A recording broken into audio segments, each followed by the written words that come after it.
Olá, a Polícia Federal deflagrou nesta terça-feira a segunda fase da Operação Pecúlio, que investiga licitações públicas em Foz do Iguaçu.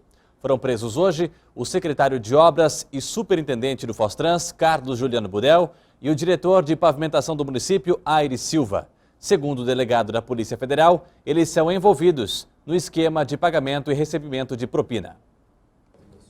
A Operação Pecúlio concluiu a sua segunda fase. Dessa vez, foram expedidos 2 mandados de prisão preventiva, 4 mandados de busca e apreensão e uma intimação coercitiva.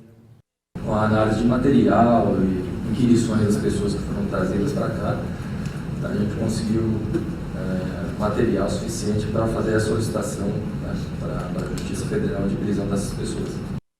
O atual secretário de Obras e superintendente do Fostrans, Carlos Juliano Budel, e o diretor de pavimentação, Aires da Silva, foram presos nessa manhã.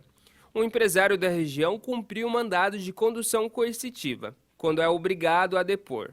Mandados de busca e apreensão foram feitos nas casas dos envolvidos. Os 2 agentes públicos presos estão envolvidos nos crimes de pagamento e recebimento de propinas. O esquema de corrupção envolve obras públicas, que, segundo investigações, o prejuízo para os cofres públicos foram mais de 4 milhões de reais.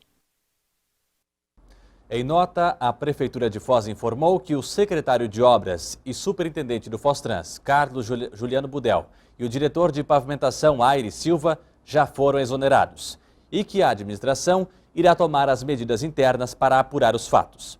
A assessoria de imprensa do município também informou à UDC Notícias que o prefeito Reni Pereira já tem novos nomes para os cargos dos presos hoje. E os nomes nomeados devem ser anunciados amanhã, quarta-feira. Na Câmara, os vereadores que compõem o bloco de oposição ao governo municipal anunciaram a criação de uma CPI para acompanhar os fatos investigados na Operação Pecúlio.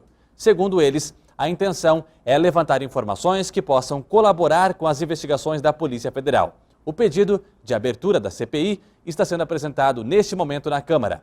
O pedido de criação da CPI é assinado pelos vereadores Nilton Bobato, Anice Gazaui, Luiz Queiroga, Gessane da Silva, Dilto Vitorassi e Fernando Duzo.